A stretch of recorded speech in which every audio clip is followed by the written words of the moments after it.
Thank God for people like you that can keep this history going because there's history there.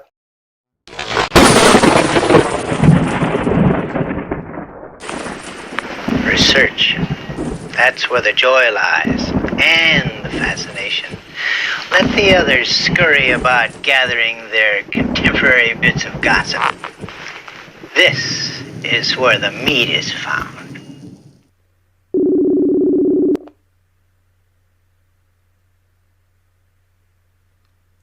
Hey, John, can you hear me?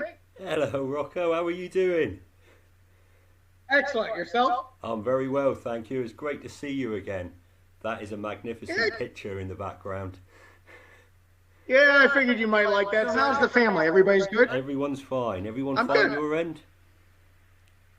Everything's good here. Yeah, everybody's healthy and doing well. Excellent. And I want to take this opportunity. I know I've thanked you on social before when I reached out, but I want to thank you for opening a few doors to me over the last couple of years. I really appreciate that. I'm definitely a fan of your work and your project and everything like that, and I try to do what I can. And I will tell you, I know we had messaged before about my Uncle Peter, and he was thinking something like, oh, do I have to get on Facebook and everything?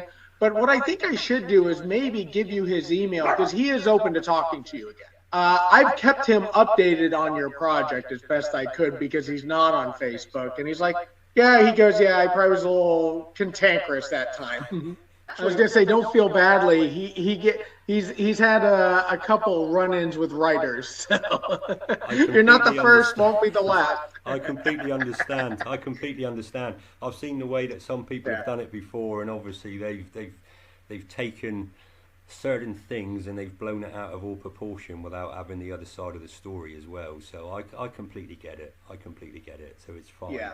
It's fine. But speaking to your family, the other family members, then opening up to Bob Langway as well, because Bob said that he contacted you and you said absolutely speak to this guy because he's good.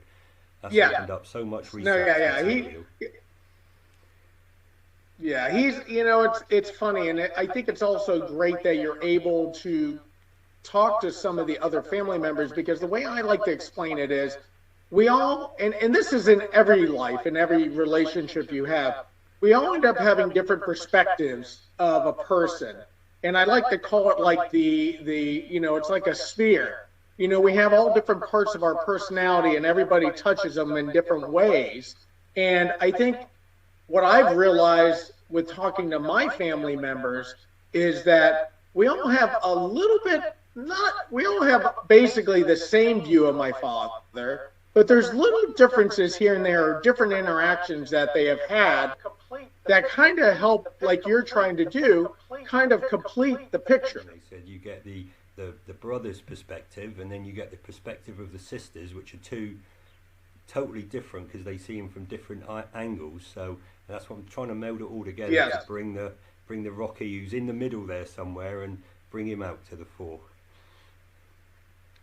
Sure. No, I understand, but that's what I think was great. And I believe you also spoke to Perry. Yes, Perry. Yeah, I've spoken to Perry. Yep. Yeah, he's been very helpful. I say some of the things that your family's been sending over is just extraordinary stuff. I never thought I'd ever get any of it, but it's wonderful. Oh, cool. That's nice. One of the things I'm trying to do is to get people to understand what it is that you are doing for your father and what you're pushing forward for his legacy, to make sure people don't forget who your father was. Well, I try to do a little bit of everything. I try to, one of the things I do, and I'll start from there, is license and market his name and likeness. And it's not for the money. There's not a lot of money out there for things like that. But what I feel like it does is it helps educate new generations of who Rocky Marciano is. And I would say before internet and social media, I was more concerned about maybe his legacy kind of falling to the wayside, simply because as the game of boxing has changed, especially in this country, where, the heavyweight division has kind of gotten quiet, because we have Tyson Fury, we have a couple guys, but we don't have like we used to have, a lot of more fights in that heavyweight division, and the topic of Rocky Marciano doesn't come up as often. So I've always worried about that. But I would say now I have less worry about that because of social media, Facebook, YouTube, and everything like that. I realized people were willing and looking forward to going out and getting that information. And that legacy of Rocky Marciano, I've had this conversation with my Uncle Peter as of recently in the last couple of weeks. I said, with the internet and the way information is shared nowadays, that legacy will last forever. And maybe our concerns before the internet and some of these YouTube and Facebook and social medias, that might have been a concern as people age out of that window of Rocky Marciano and that era of boxing. So, but then there's other things, a lot of people write books. There's people like yourself and everybody that are still interested in telling the story and kind of seeing from different angles.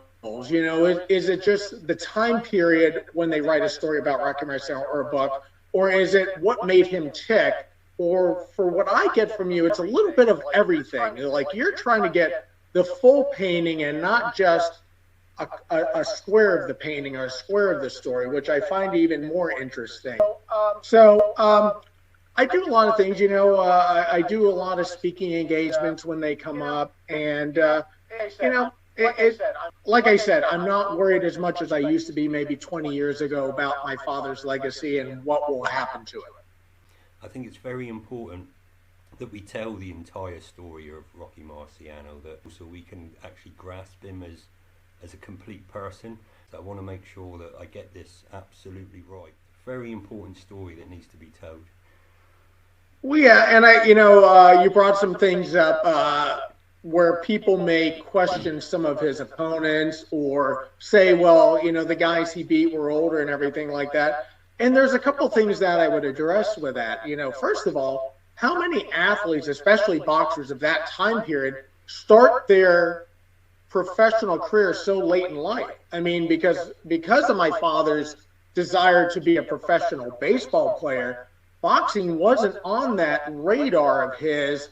So that journey of trying to become a professional baseball player ended because he had the tryout with the Cubs. It didn't get the opportunity to play for them professionally, and went back home with Ali Colombo. Was like, what am I going to do now? This is where, and I think when you look at great athletes in life, the great athletes, the ones that we put up on that pedestal or say that they're, the GOAT or whatever, are all athletes that overcame either limitations or people's negative opinions about them and doubts of them. And those type of athletes, you sit there and say, that's what's interesting. And I think that's what you find interesting and other people find interesting about my father is, wow, what made him tick?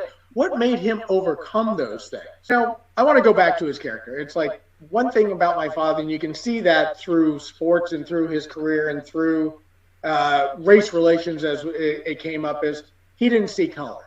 You were just a man. And I think that came from his growing up, being an immigrant coming over here into a very populated Irish community where the Irish had been here. And they were talking down to him. He's like, well, why? We're just people. It's like, so I'm glad to see that he grew from that and didn't repeat it with other races or other cultures. He saw people for people. And I love that about him. And I love how he related to people. And I love how he really, really looked out for the little guy when it came to it.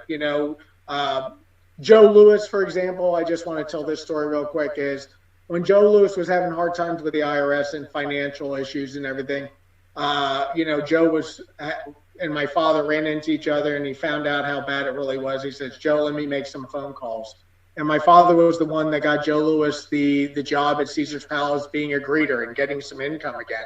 And he did that quite often for a lot of fighters, that fell on hard times after their career, who didn't manage their money well. It wasn't like, I'm going to give you a handout, but what's that old saying? Instead of giving you a fish, I'm going to teach you to fish. Exactly. And that's what he did, and help people. That's another right. side of his character that is just a wonderful thing to see, and for everybody to actually take notice of and to learn from as well. But Rocky, Sure.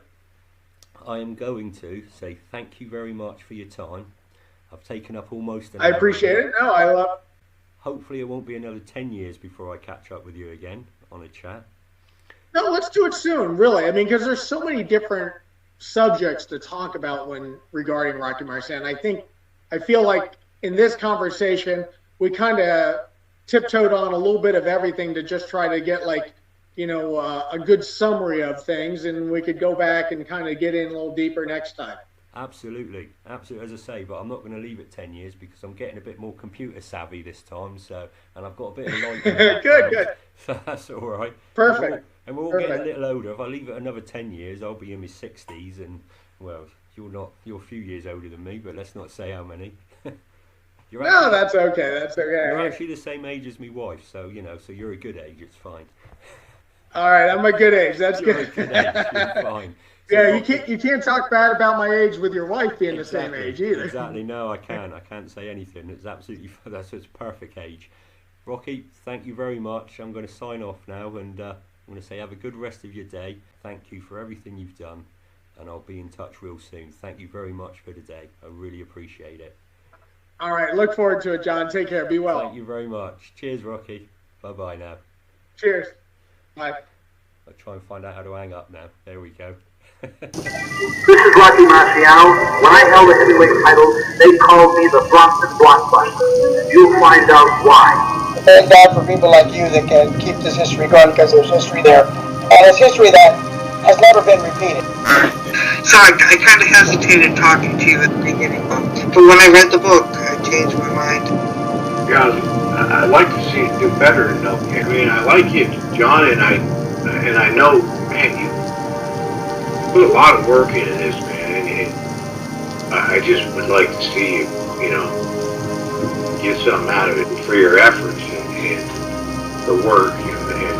And as a family member, you've written about things and interviewed people, things that I haven't heard before that were exciting. I sense that you're really, really getting it down. And I'm not saying that you're not getting lucky.